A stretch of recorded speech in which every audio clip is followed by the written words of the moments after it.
on kultuurimaja, siin on rahvamaja.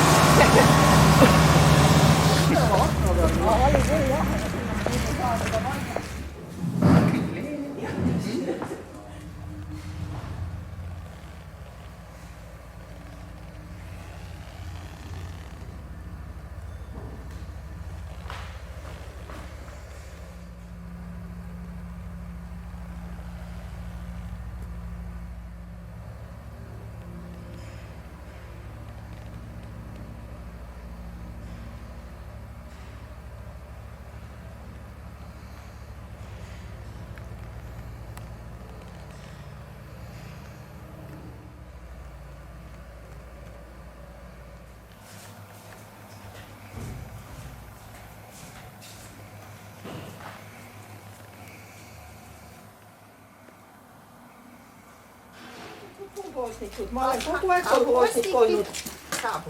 Jaa.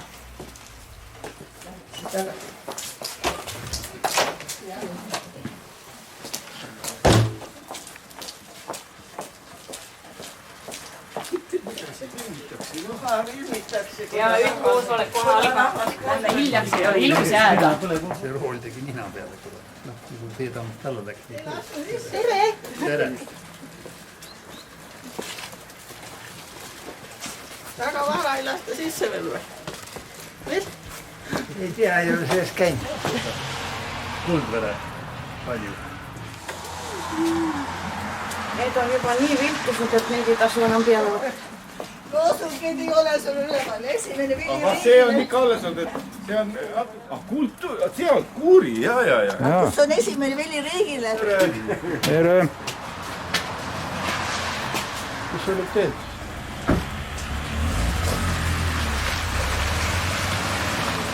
Tere! Seltsamad koloodnikud, kuidas kuju on? 5+. Tubli, niimoodi jätkata.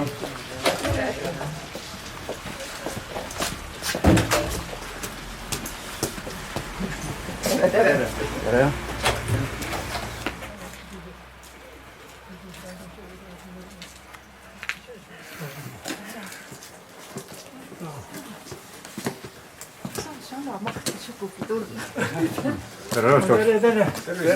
Eba näinud ei ole.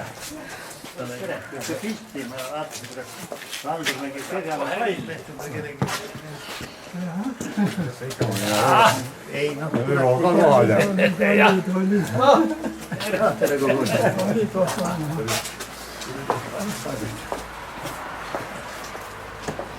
kui oli salaja puue taskus väikune. No juha. Tere! Oi, et sa kohe vilmikule tuled. No jah, kui ta väike oli, jah. Jah. Sa tead neid asju rohkem.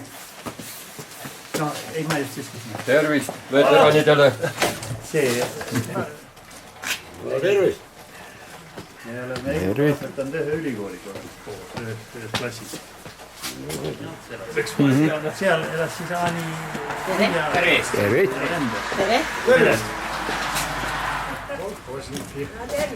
Tere! Nii palju veel elab.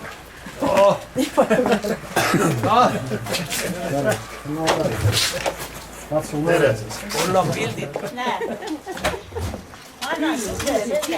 Anna kepid mulle. Võtad koti endale. Aitäh! Järjest kingitusi.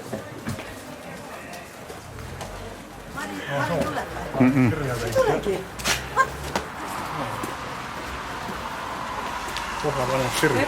Tere!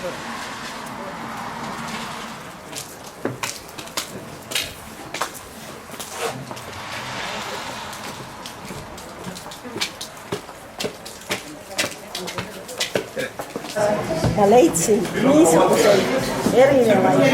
Mul on jooksiaeg. Istiga ja kaota. Meie teeme siis niimoodi, et me praegu saali ei lähe, et me läheme siis saali ja öeldakse,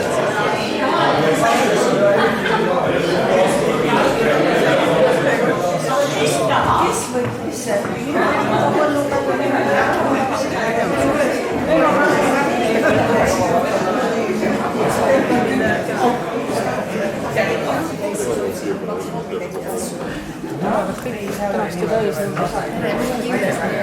Pane selle nime alla ja järgi.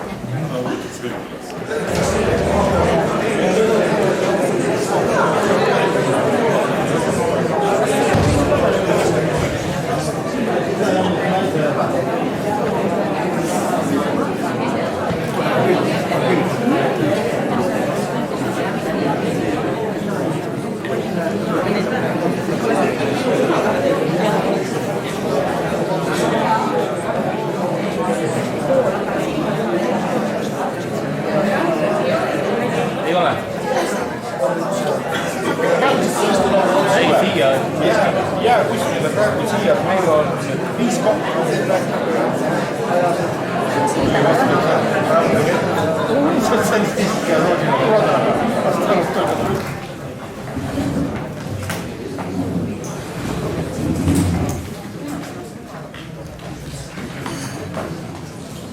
Tere tulemast Pajusi kolhoosi üldkoosolekule.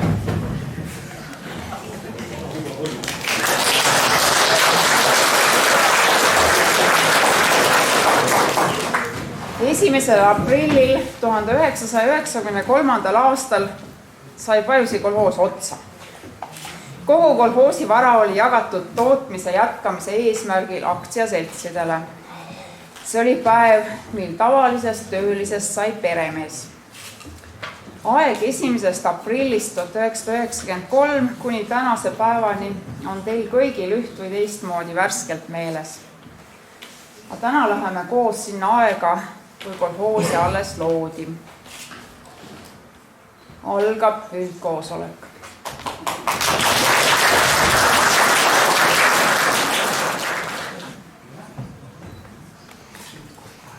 Üldkoosolekule on end registreerinud 97 endise Pajusi kolhoosiga seotud inimest. Koosolekul viibib neist 86. Külalisena osaleb üldkoosolekul kultuuriminister Nisu. Aga teda praegu ei paista, ta nägi klaverit ja kultuuriministrit ei tea, see jääbki sinna klaveri juurde. Aga võib-olla ta pärast veel tuleb siia lavale. Me oleme moodustanud tööpresiidiumi. Siia kuuluvad partorg, komsorg, ametiühingu esimees, piirkonnavolinik, seinalehe toimetaja. Koosolekut juhatan mina.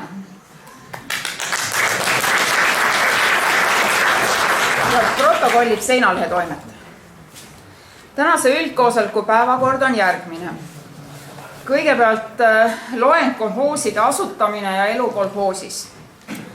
Siis teiseks eelmise koosoleku protokoll, inimesed ja aeg, kolhoosi aeg Pajusis.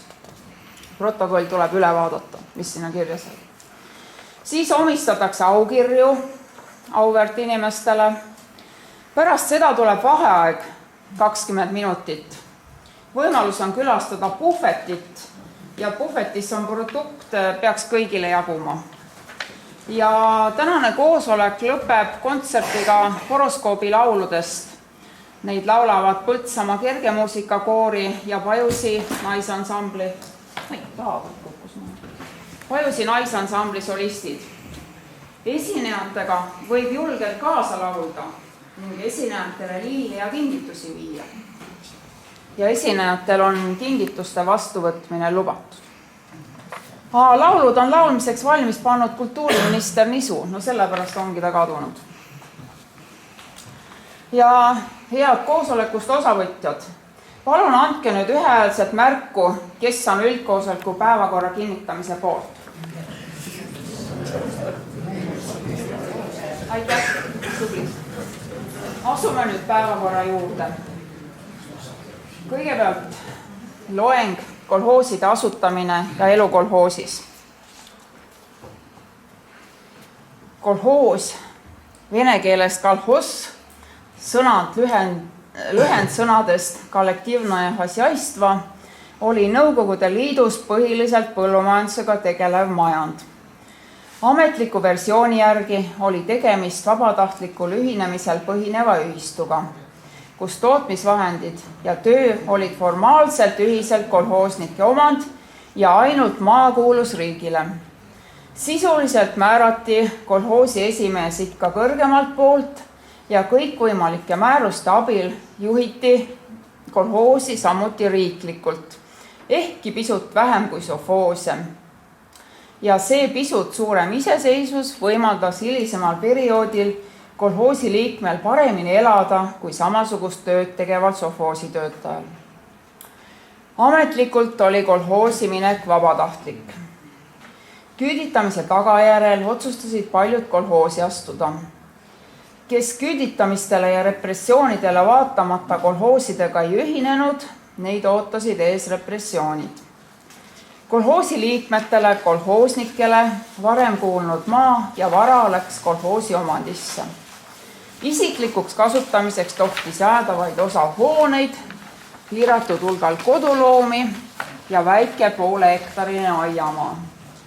Veoauto, traktori ja teiste põllumajandusmasinate omamine oli keelatud. Raasna kolhoosi asutamisest annab ülevaate ametiühingu esimees Krass, palun. Võtsime siis vastu kolhoosi põhikirja, valisime juhatuse revisjonikomisjoni ning ühistamiskomisjoni. Esimeheks sai Edgar Kass, kes oli kolhoosikorra asjus rohkem uurinud ja ka muidu teadja. Juhatuse koosseisu kuulus aseesimehena August Kuusk, kes pidas ka kassapidaja ja laohoidja ametit. Tõsi küll, kassapidajana tal palju tööd ei olnud. Kujunes nagu iseenesest välja, et kolhoosi kassa asus esimehe taskus, kes sealt siis ka väljaminekut tegi ja sissetulekut vastu võttis. Kuuse Augustil polnud muud kui dokumendid vormistada. Neid oli aga tollal 10 kordi vähem. Raamatupidamine oli võrdlemisi lihtne, mitte nagu nüüd, kus kõik raamatupidamise ja arveala töötajad keskuses nende jaoks eraldatud ruumidesse äragi ei mahu. Juhatuse koosseisu kuulusid veel August Asmer ja Aleksander Laanes ning August Kolle, kellele pandi põllubrigadiri ülesanded. Töökorraldus oligi esimesel aastal niisugune, et põllubrigadirile allusid lülivanemad, kes olidki tegeliku töö organiseerijad ja eestöötajad ühes isikus. Varanduse ühistamine läks üle ootust hästi. Ei olnud kuulda ühtegi juhust, et keegi oleks enne kolhoosi astumist loovi hävitanud või muud inventari müünud. Igas korralikus kolhoosis pidi tollal olema 4 farmi. Veisefarm, seafarm, hobuse tall ja linnufarm.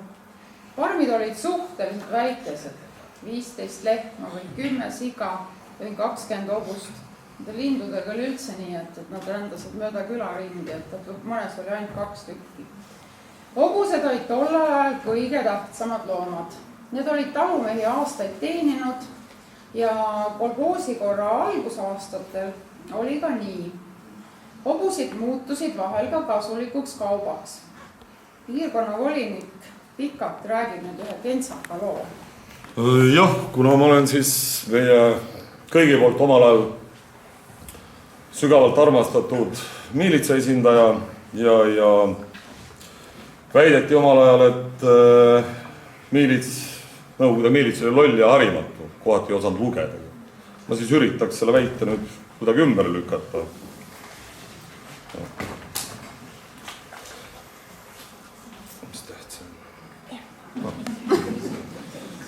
Riikliku kindlustuse Jõgeva inspektor kirjutas 1949. aasta novembrikuus Raasna kolhoosile.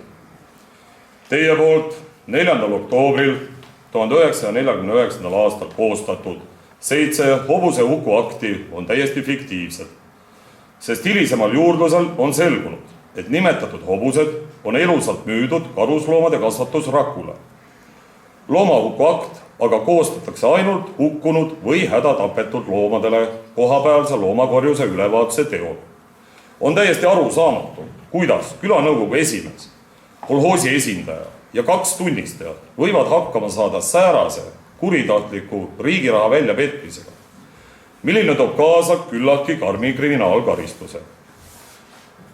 Nimetatud aktide alusel on kolhoos Raasna arvele kantud 2700 rubla. 2700 ruut. Kõik asjaosalised kohustuvad solidaarselt nimetatud summa ära tasuma riikliku kindlustuse Jõgevamaa inspektori arvele 1. detsembriks 1949. aastaks. Mitte tasumise korral ollakse sunnitud tasu sisse nõudma kohtukorras ning esitama asjaosalised kriminaalvastutusele võtmiseks. Sealt see välja tuli. Tubli. Töö ei olnud kerge. Lisaks suunasid töö tegemist kõrgemalt poolt tulnud käsud. Näiteks 30. aprilli 1949. aasta telefonogrammiga nõuti sama aasta 1. mai pühad tulevad tähistada suurte töösaavutustega kolhoosi põldudel. Mai pühadeks tuleb kindlustada, et kõik traktorid ja hobused oleksid rakendatud tööle põldudel. Aga juhtus raske töö tegemisel ka kummalisi lugusid. Sõna saab komsor Klepiste. August Õunapuu. Ükskord olin kangesti väsinud. Käisin just äkete järel. Kevadine aeg oli. Nii kange tukk tuli peale, et kuidagi enam ei saanud. Mõtlesin, et heidan korraks pikali. Sidusin ohjad endale ümber käe, küllitasingi põlluservale. Kui kaua just magasin, seda enam ei oska öelda. Aga kui ükskord ärkasin, ehmusin kohe virgeks. Ei ühtegi äkke jälge põllul. Hobused olid end tagupooled tuulde keeranud ja seisid seal samas. Maa oli aga täiesti valge, ilma ühegi jäljeta. Millal küll see lumi küll tulla jõudis? Töö läks aga tõepoolest hooga. August Õunapuu mäletab, et metsaheinakaarel oli korraga 12 meest. Samuti mäletab ta, et kombeks oli palju koosolekuid pidada. Kuna ta oli külanõukogu saadik, siis lisandusid kolhoosi koosolekutele koosolekud külanõukogus. Oli see siis metsanormi, vilja või lihanormi täitmine, riigilaenu mahutamine, ikka koosolek nõupidamise otsa. Ka kolhoosi juhatuse koosolekud venisid pikale. Arutati niisuguseidki küsimusi, mida operatiivselt lahendada saaks. Näiteks kord olnud mitme tunni vältel kõneaineks, kas müüa maakorraldajale päeva pool liitrit piima.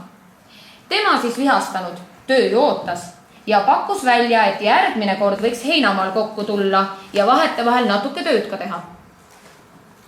Ma vaatan, et ehitusosakonna juhataja seisab praegu seal ukse peal püsti, et siin on teie jaoks üks koht, palun.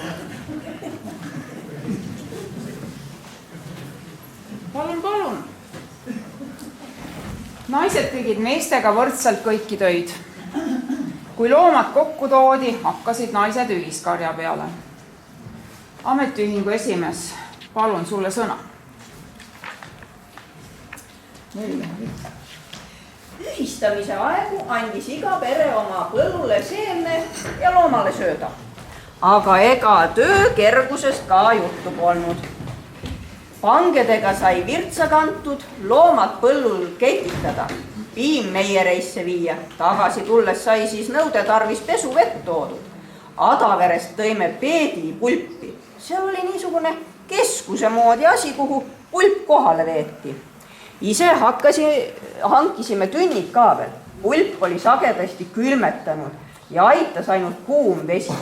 Piima jahutasime talukaevudes. Hein anti poole küünikaupa kätte. Ole siis ristiinimene ja jaga seda niiviisi, et omadega välja tuleb. Paju siis käisime praaka tõmbamas. Ikka regi, pütte, potsikuid ja näitsikuid täis. Sealt samast said praakaga loopramad. Tihtipeale läks päris tüliks. Ega iga üks püüdis ju oma grupile rohkem saada. Talumeeste või endiste talumeeste see enda oma lõi välja mitmel moel. Piirkonna volin pikalt räägi sellest.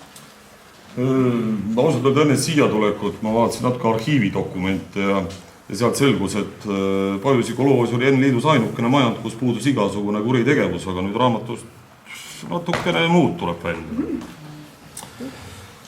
Nimelt on siin kirjas, et tallimehed vedasid sõnniku ikka oma maa peale. Jäid niisugused põllud, mille kohta palju aega hiljem öeldi, siit pole 10 aasta jooksul sõnnikuse vankrigagi üles sõidetud. mis saaki sa põdevalt põllult ikka nõuda saad? Ka jäi pikaks ajaks kestma Lappi põllumajandus. Eks igal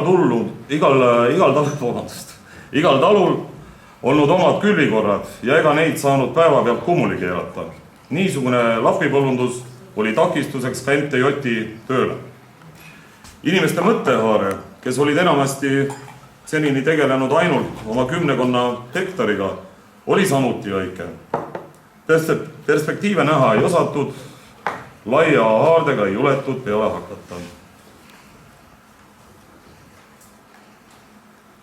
Kolhoosnike ülesanne oli täita ettenähtud normipäevad. Töö toimus brigaadides, mille eesotsas olid juhtkonna poolt määratud brigadirid. Normipäevade eest saadav tasu oli enamasti tühine.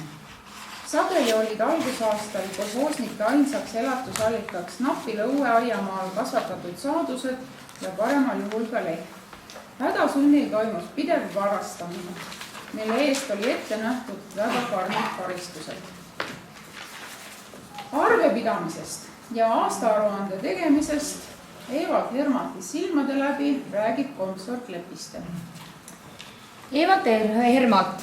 Lugu oli nii, et ega minul ju mingisugust raamatupidaja või arveametniku ettevalmistust polnud. 1937. aastal lõpetasin Põltsamaa gümnaasiumi. Kange tahtmine oli meremeheks hakata. Saatsin koguni paberid ära ja eksamikutse sain ka. Aga vene keele pärast ei julgenud minna. Polnud seda üldse õppinudki. Nii küsisingi dokumendid tagasi ja siin ma nüüd olen. Minusuguseid erihariduseta ja praktikata arveametnikke tuli aga maakonna peale 13 tükki kokku. Kui aastaaruande tegemise aeg kätte jõudis, kutsuti meid välja. Kõik paberid võtsime kaasa. Päris paras kohvritäis sai. Elasime siis sõna tõsises mõttes maakonna põllumajandusosakonnas. Ööseks jagasime kirjutuslauad kristlikult magamiskohtadeks ära ja muud kui tegime aastaaruannet. Terve nädal otsa. Algul ei lubatud mulle sigade müügist saadud raha töötasuks jaotadagi. Kästi põhifondi kanda. Õige ka, sigu oli ju vähe. Siis oleks meil päeva kohta 3 rubla tulnud. Viimati ikka lubati. Paari tunniga oli mul kogu aastaaruanne ümber tehtud ja nõnda see maakonna rekond sündiski. Kolhoose tekkisid Kütimäe kandis. Kaardiväelase, jälgige seda nime, kaardiväelase kolhoosi asutamisest annab ülevaate ametiühingu esimees Krass. No nagu nimi ütleb, kaardiväelane. Nii ka oli, et esimene kevadkülv läks ikka väga suure hooga. Iga talupidamine tõi ju oma seemne kaasa, hobuseid ja inimesi jätkus. Põllud said sügisel küntud, hea saak kasvas. Ein tehti käsitsi, sellele tööle tulid kõik välja. Lõikuspidu peeti jänesel, kogu kolhoos mahtus kokku. Johannes Prits, kes põllubrigadiri ametis pidas toreda kõne. See mees oli ise revolutsioonist osa võtnud ja oskas nendest sündmustest huvitavalt rääkida. Selle lõikuspeoga oli väike pahandus. Juba ammu tuli maakonnast kiri, pidu peetagu korralik. Eks see olnud suure tähtsusega poliitiline sündmus, võeti kokku ju esimese ühistöösuve tegemised, toimetamised, tulemused. Miks siis mitte pidutseda? Kirjas oli öeldud eraldada vahendid. Mõnevõrra tekitas küll kahtlust, kas viina ka võib osta. Esimees Theodor Kass oli aga kindel. Kui peokorraldus, siis muidu ei kõlba ja lõi viinad ära. Pärast valla partor seltsimees Liiver oli pahandanud. Kirjas polevat ju viinast sõnagi olnud. No aga ega seda ka ei öeldud, et mitte osta. Sama mure oli ka Kõrgküla kolhoosis. Lõikuspeoks viina ei juletud osta. Arved võeti silkude peale. Revidendid pärast uurinud, kuhu nii suur kogus kala läks. 1950-51 talvel toimus kogu vabariigis pöördepunkt kolhoosi korra arendamisel. Algul olid kolhoosid väikesed. Partei seisukoha muutudes pidi kolhooside ühinemine rikkuse tooma ja siis sunniti kolhoose vastavalt kõrgemalt poolt tulnud korraldusele ühinema. toimus niinimetatud suurmajandite loomine. 1950. aasta sügisel oli Põltsamaa rajoonis kokku 80 kolhoosi. 1951. aasta märtsis aga ainult 32. Siinkandis sai 13 kolhoosist 3. Punalipp, Noorus, Võit. Ühinemisega koos suurenes vajadus masinate järele. Esimestest kombainidest teab rääkida piirkonnavolinik Pikalt. 1951. aasta sügisel tulid kolhooside põldudele esimest korda kombainid. Rajooni kohta oli neid kokku 6. Rajooni ajalehes kirjutatakse sellest kui suursündmusest. Lenini-nimelises kolhoosis kirjutatakse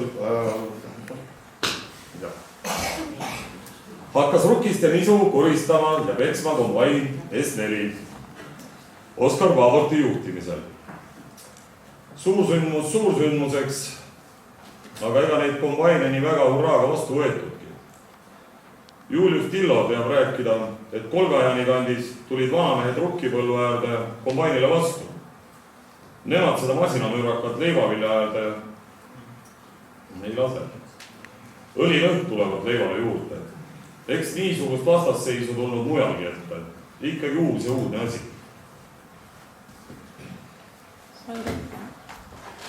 Põldudele jõudsid ka traktoriküllikud. Samal ajal olid heinatöödel kasutusel hobuheinaniitjad, loorehad. Heina niideti palju käsivikatitega. Loomasöödana hakati kasutama silo. Silo jaoks kaevati kõrgematele kohtadele augud. Seinad vooderdati laudadega. Silomassi tihendamises kasutati algul hobust. Hobune lasti köiega auku ja seal ta nii kaua tampis, kui silokiht maapinnani jõudis. Palju tuli käske ülevalt poolt. Plaanid ja kohustused pidid alati olema eelmisest perioodist suurem. Kahjuks ei olnud kohustused kaetud materiaalsete võimalustega. Puud oli väetistest, ka maaharimise kvaliteet kannatas kiirustamise tõttu. Juhtus, et külvi sunniti tegema otse künnile. Igasugused ülaltpoolt antud tähtajad ja plaanid olid kui kammitsaiks jalus. Kuidas plaanide täitmine Pajusimaal sujus? Sellest räägib komsor Kleppiste. Iseloomulikuks selle perioodi kohta tuleb pidada ka seda, et sügisel tegelikust saagist enam juttu ei tehtudki. Need olid niivõrd nigelad, kus suur jutt käis aga kohustuste ümber, mis püüti võimalikult suureks paisutada ja heast küljest silma paista. Saak määrati kindlaks kõrre otsast saagi määramise inspektorite poolt. Lugesid, et mehed siis teri viljapeadest, korrutasid, jagasid, liitsid, lahutasid ning jälle läks teele teade heast saagist, mis kolhoosi põldudel kasvas. Muide, need samad saagid, tsentnerid, mis siis kirja pandi, jäid ka aluseks naturaaltasu määramisel MTJ poolt tehtud eest. See oli karuteene sotsialistliku võistluse arendamisele, mis jäi püsima aastateks. Maamees, kes oli alati lugu pidanud oma sõnast, lubadusest, allkirjast, nägi, et sõnad ja teod ei peagi enam vastavuses olema. Piisas käe tõstmisest suurte saakide poolt, kui olid tehtud mees. Kuidas lubaduse lunastasid, oli juba ise küsimus. Keset kiiret tööaega saabus järgmine telefonogramm.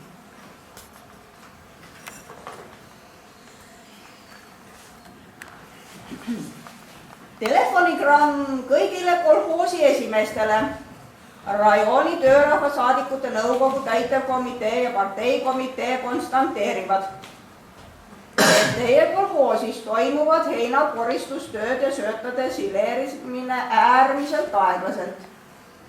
Kolhoosi juhatuse ja brigadiriide vastutustundetu töö organiseerimise tõttu kohustan teid võtma tarvitusele abinõud olukorra parandamiseks ning heina sileerimistöödega graafiku täitmiseks. Kas nendeks abinõudeks oli ka ilma muutmine? Ei tea. 50. aastate lõpus pärast Stalini surma vahetati enamik ideoloogiliselt ustavaid, kuid majanduses saamatuid juhte paremate majandustegelaste vastu. Kolhooside esimeesteks said mitmed rajooni juhtivtöötajad. Kolhoosi eesotsas oli kolhoosnike üldkoosoleku poolt valitav esimees. Need valimised olid samuti formaalsed, nagu kõik valimised Nõukogude Liidus. Nii sattus Pajusimaile Peeter Meriläinen.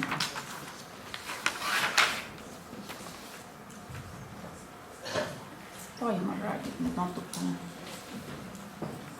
Paljudel on see päev siiani meeles. Keskmist kasvu, pikas vihmamantlis, soni peas, kirsasäärikkud jalas, tahtekindlas näos säravas sinised silmad. Nii ta seal rahva ees seisis ja ei lubanud midagi. Pakkus koostööd heas mõttes, aga rahvas usaldas. Päevakorda tõusis otsese rahalise töötasu maksmine seniste normipäevade järgi tasustamisele. 1960. aastal kehtestati siis otsene rahaline töötasu. Toimus pidev sotsialistlik võistlus teiste majanditega. Plaanide täitmise, suurte saakide ja kõrge toodangu eest jagati riigi poolt lahkelt autasusid ja aunimetusi. Hoogustunud ehitustegevusest annab ülevaate Komsorg. Üldse pandi kolhoosis nendel aastatel suurt rõhku ehitustegevusele. 1955. kuni 1965. aastani valmisid Pajusi-Lüpsi karjalauda kõrval majanduslikult veel kolhoosi oma ehitusbrigaadi poolt tehtud Pajusi-Sigala, varemetest üles ehitatud garaaž, Mällu karjalaut, Luige karjalaut ja Loopre noor karjalaut. Palju tähelepanu pöörati ka kolhoosi töötajate elamistingimuste parandamisele. Nendel aastatel ehitati välja või korrastati kapitaalselt 70 korterit. Korterid tehti endistest aitadest ja kanalast. Kolhooside ehituskontori tööviljana valmis Mällu Sigala, esimene järk ja 2 4 korteriga elamud Pisisaarde. Inimeste ja kariloomade elutingimuste paranemine kajastus ka toodangus. Efektiivsuse ja suurte saakide suunas liikudes sai vajalikuks veel üks ühinemine ning alates 1. jaanuarist 1966 sai kokku Pajusi kolhoos. Suurtele saakidele lisaks mõeldi ka inimese peale. Juba tuli jutuks lasteaia vajadus või gaasipliidid korteritesse, mis pereemade vaeva vähendama pidid. Suure Pajusi kolhoosi esimeheks sai Peeter Meriläinen ja aseesimeheks endise Võidu kolhoosi esimees Leonid Martinson. Ühinemine lõi üldiselt tavaramad võimalused tootmistegevuse arendamiseks ja ka olme parandamiseks. Uue majandi suurus 8500 hektarit tõi enesega aga kaasa ka teatud raskusi tööprotsessi juhtimises. Võimalused olid avatud kasutamiseks, raskused ületamiseks. Oskusi nii ühe kui ka teise külje lahendamiseks küla pealt laenama küll polnud vaja minna. Nendega saadi ise hakkama. Kolhoosi kui majandusüksuse peamine ülesanne oli täita riiklik plaan ning müüa riigile kehtestatud hindadega põllumajandustooteid. Plaani täitmise eest vastutas kolhoosi juhtkond eesotsas esimehega. Plaani korduva mittetäitmise puhul rakendati repressiivseid abinõusid. Viidi lühiajaliselt üle madalamale ametikohale, veidi hiljem sai tavaliselt kõrgema ametikoha vastu. Kõike seda tööd pidi kuidagi juhtima ja see juhtmestik ei olnud mitte väike. Piirkonnavolinik Pikak kirjeldab täpselt, kuidas kolhoosi juhtimine käis. Jah, kolhooside juhtimine ja valitsemine oli rajooni töörahvasaadikute nõukogu, hiljem rahvasaadikute nõukogu, täitevkomitee põllumajandusjaoskonna või valitsuse haldusalas. Neid valitsesid ja juhtisid omakorda liiduvabariikide põllumajandusministeeriumid ning neid omakorda valitses ja juhtis NSV Liidu põllumajandusministeerium. Samaaegselt toimus kolhooside juhtimine ja valitsemine ka ainuvalitseva kommunistliku partei kaudu. Igas kolhoosis oli oma parteiorganisatsioon, mille eesotsas oli kohalik partei sekretär. Reeglina pidid kõik kolhoosi esimehed ja kolhoosi juhtkond kuuluma parteisse. Kohalik parteisekretär oli kolhoosi esimehe jaoks parteiliinis ülemus. Parteisekretär vastutas kolhoosimehe tegude või ettevõtmiste eest ning andis aru vastavates parteirajooni komiteede põllumajandusjaoskondades, kes omakorda vastutasid liiduvabariikide partei keskkomiteede põllumajandusjaoskondade ees, kes omakorda juhtis ja valitses NFKP keskkomitee põllumajandusjaoskond. Selline mitmekordne ja mitmeastmeline juhtimine oli omane kogu Nõukogude Liidu majandusele.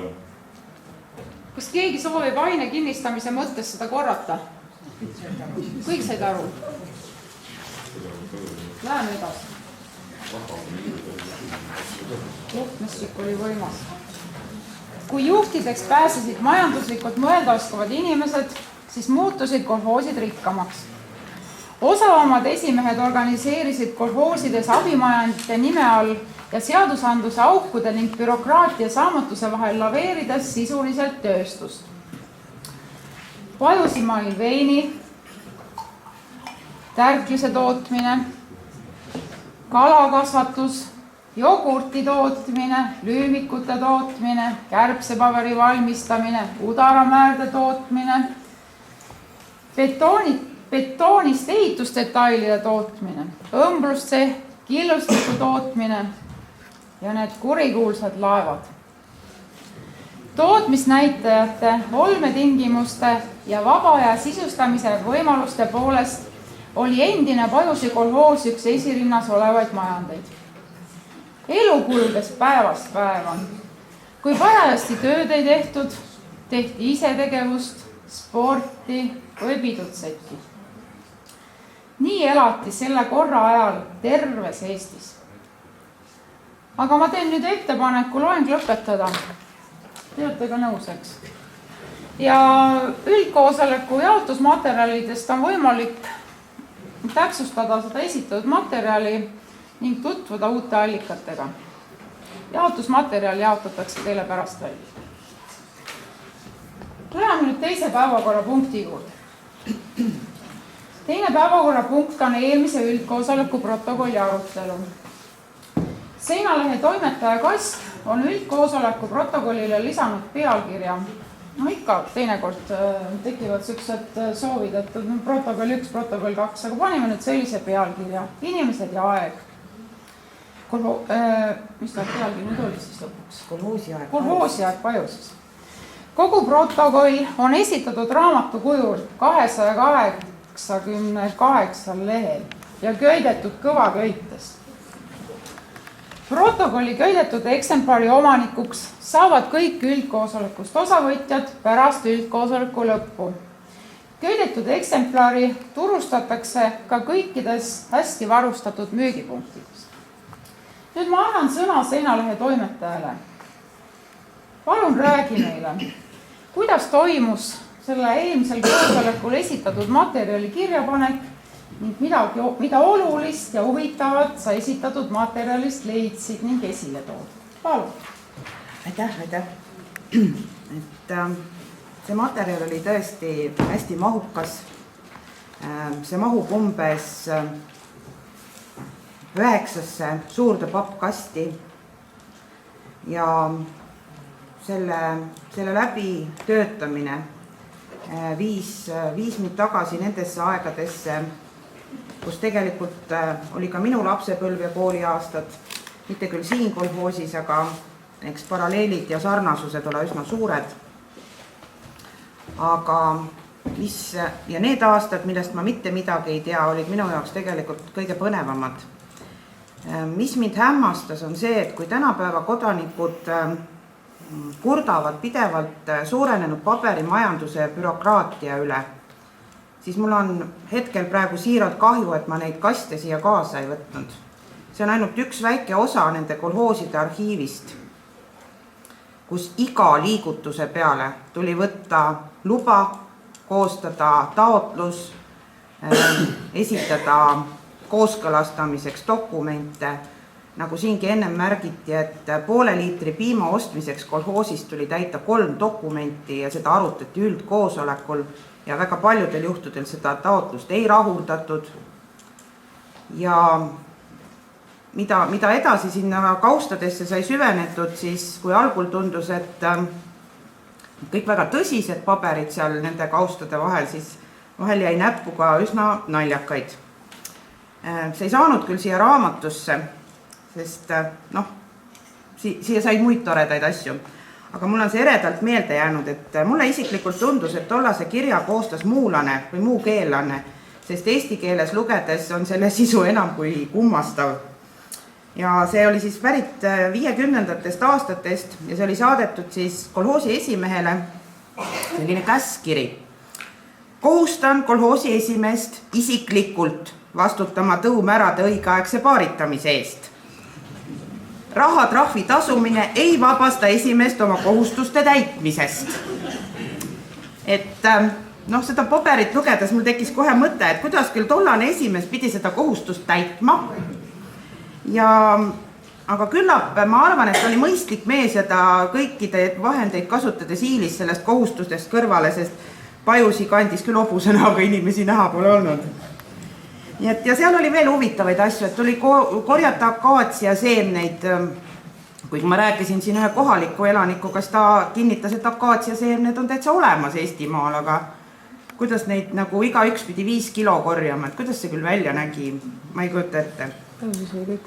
Ja mida lõpupoole, mida kolhoosi siis aegade lõpupoole ehk tänapäeva poole, siis seda rohkem võib sellest protokollist ja aruandest näha, et elu läks rõõmsamaks, sest piltide peal ei olnud näha mitte midagi muud kui pikad pidulauad, mis olid lookas pudelitest ja süldikaussidest ja inimesed olid rõõmsate nägudega ja näha oli, et nad tundsid elust rõõmu, et mingit erilist ajaiket nende nägudest küll enam välja ei paistnud. Ja kui vaadata, kui palju oli Pajusi kolhoosis tollal ehitajaid, siis ma arvan, et terves Jõgeva maakonnas ei ole tänapäeval nii palju ehitajaid, kui oli ühes Pajusi kolhoosis. Mida kõike nemad küll ehitasid, seda teavad nad ise. Ja kuidas kulgesid tollaste töömeeste tööpäevad ja millega nad neid täitsid, seda on ka isiklikes vestlustes kuulda olnud, aga raamatus seda nii selgelt lugeda ei saa, sest tegelikult on kõik selle materjali kirja pannud tollane ajakirjanik, kellel ilmselgelt oli tehtud ülesandeks seda kroonikat kirjutada. Ja ma pean tagantjärele ütlema, et see mees on vahel oma väljaütlemistes ehk kirjapanemistes tollast aega arvestades suhteliselt julge. Selles raamatus on ka päris asjalikku kriitikat selle aja ja korra kohta. Ja ma lihtsalt tean, et ta veetis ikka oma elu Eestis lõpuni, et teda ei saadetud külmale maale kirjaoskuse omandamiseks. Nii et see on tegelikult üks vahva raamat. Ma loodan, et siin saalis olijad leiavad siit raamatust iseennast, kes päris otse iseennast ja oma nime ei leia. See leiab kindlasti mõne sugulase või tuttava ja see siin on teie lugu. Nii et mul on taas olnud rõõm ja hea meel seda kõike kaante vahele saada.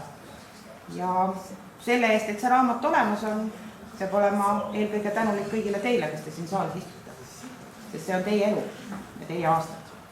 Aitäh!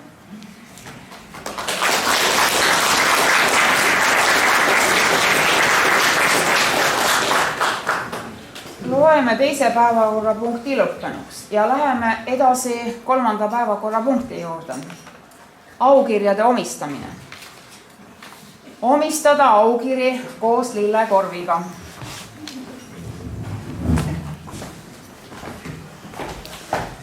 kõigepealt esimene aukiri. Eeskujuliku töö eest raamatu Inimesed ja aeg, kolhoosiaeg Pajusis koostamisel ja toimetamisel. Merike Kask, palun.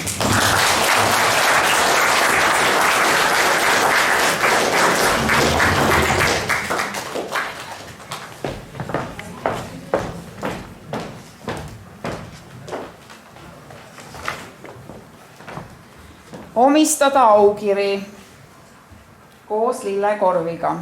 Siin on nüüd pikk lugu juures. Selle saaja on Maimo Meriläinen. Raamatu Inimesed ja aeg, kolhoosiaeg Pajusis käsikirja hoidmise eest. Ja selle me toimetame talle koju kätte.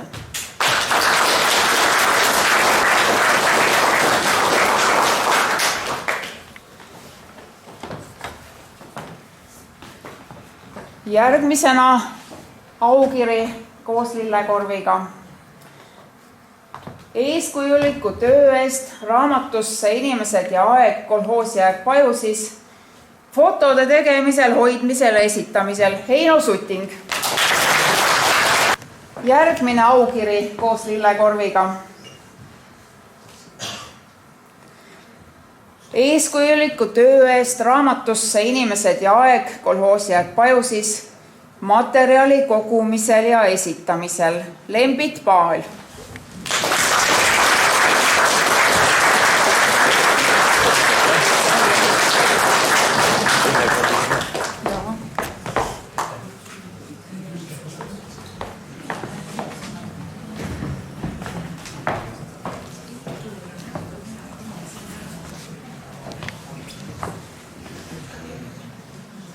Omistada aukiri eeskujuliku töö eest raamatusse Inimesed ja aeg, kolhoosiaeg Pajusis materjali esitamisel. Olvi ja Jüri Lugus.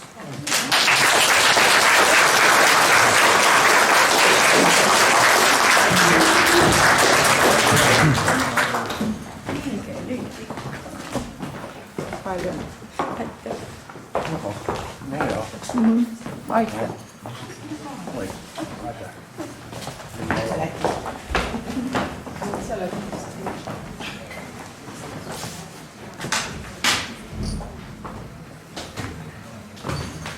Aukiri eeskujuliku töö eest raamatusse Inimesed ja aeg, kolhoosiaeg Pajusis materjali esitamisel. Kala ja Arvo Haljaste. Aitäh. Aitäh.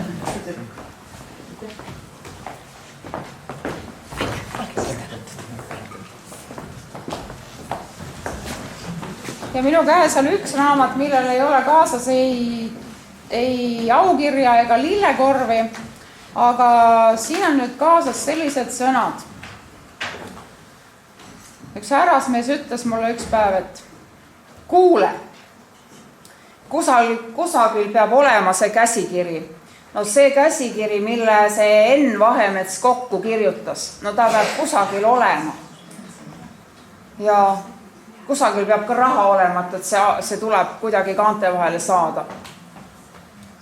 Mina selline häbelik ja tagasihoidlik, et jah, teeme ära, mis see on. Ma palun siia Leo Tõnson.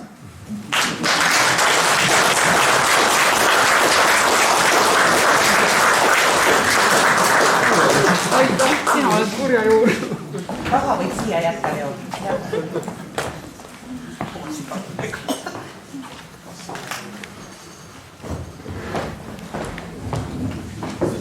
Head koosolekust osavõtjad, nüüd vaheaeg 20 minutit. Võimalus on külastada puhvetit, teile pakutakse võileibu ja magusat ja jälgige, produkte juurde ei tooda. Palun.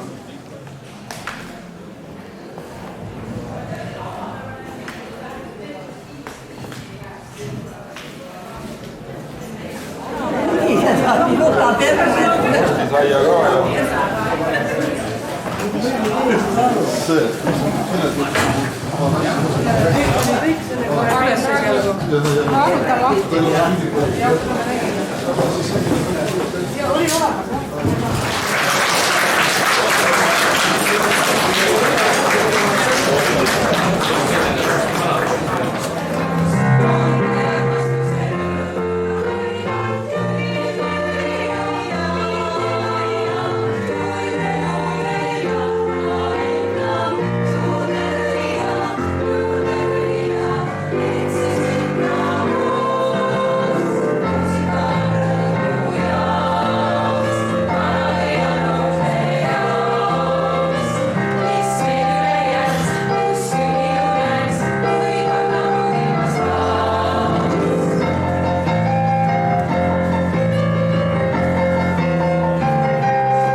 horoskoobi Võnu maailma.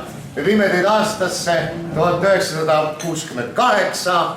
Esimesest laulust räägime ka kohe. Teile esinesid Põltsamaa kergemuusikakoori solistid, Pajusi naisansambel ja kõiki tänaseid laule saadab klaveril Taimi Gerašenko. Tormiliselt kiidavad.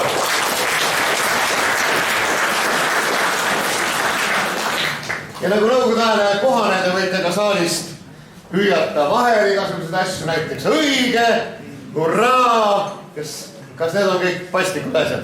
Paluti kõiki laule laulda kaasa, kellel on soovi, tantsige ka kaasa. Kas te mäletate aastat 1968? Mina mäletan, ma olin 6-aastane. Kes mäletavad, tõstavad käe püsti, näed sa? Kas te mäletate, kui kõva raha oli 5 rubla? See oli raha. Selle eest võis süüa, juua, võis sõita ükskõik mis Eesti punktist taksoga koju ja jäi veel üle ka. Ma täna räägin üldse, kui on 1. aprill, natuke lugusid, mis on juhtunud koloosi ajal ja mis on üldse Eestimaal juhtunud ja ma arvan, et natuke ka muidugi räägime horoskoobist ka, et mida see saatesari endast kujutas, et siis on nagu natukene informatiivne ka. No me alustasime tänast kontserti, Pete Seeger oli omaaegne kuulus Ameerika helilooja, kes oli siis kirjutanud selle laulu, mis esimesena kõlas, see oli Muusika on rõõmu jaoks, see esimest korda kõlas aastal 1965, Aleksander Rjabov oli siis Eesti raadioorkestri dirigent ja laulis seda mitte naisansambel, vaid kes? Horoskoobi kroonimata kuningas, loomulikult Uno Loom. Kust üldse horoskoop on oma nime saanud, kui tulid 3 legendaarset meest kokku, Gustav Stikerpuu, Elmo Lööve ja Andres Vihalem, siis nad küsisid, Vihalem ütles, paneme saate nimeks horoskoop. Teised küsivad, et miks horoskoop? No, hakkame mõistatama, teeme võistluslaulmise, võistluskontserdid ja arvame ära, millised laulud pääsevad edasi.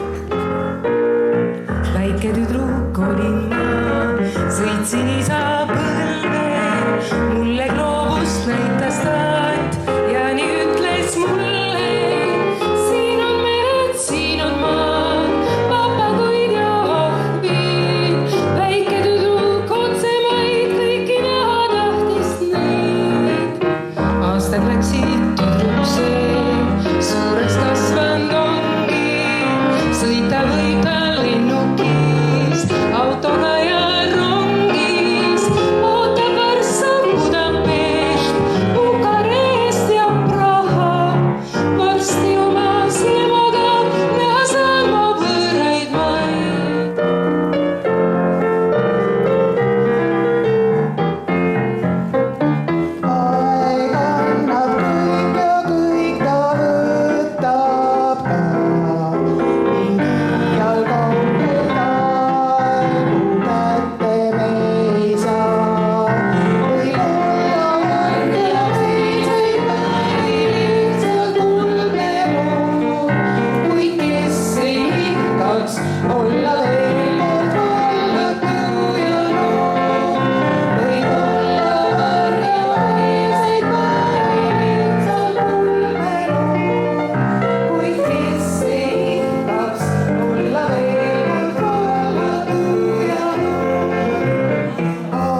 aitäh teile! Kultuuriminister Nisu juhtimisel tuli see asi päris hästi välja.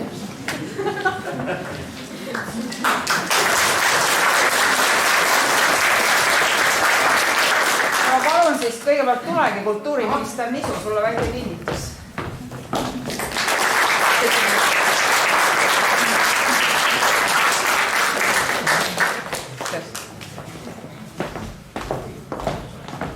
Järgmisena meil tuli üks mees Tallinnast. Meie maksame.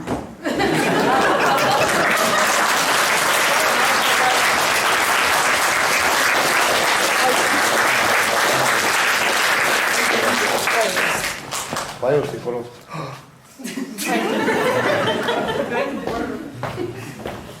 Meil oli enne, ma ei tea, kuidas nimetada partorgiga või, oli juttu, et kust saab see tänapäeval niisugust lillekorvi. No nüüd sa said. Sellist, see on rarit, et see on, no ma ei räägi kilekotist, Pajusi kolhoos. Ja mis seal sees veel on?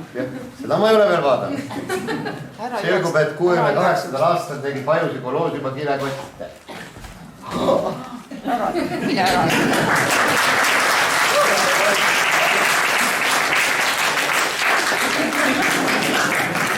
Ja Taimi Gerašenko klaveril.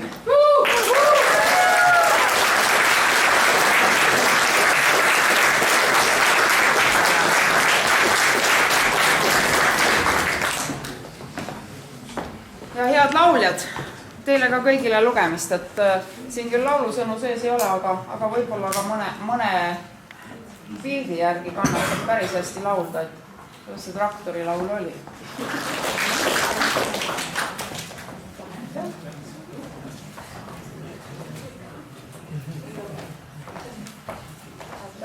Ei lõppenud.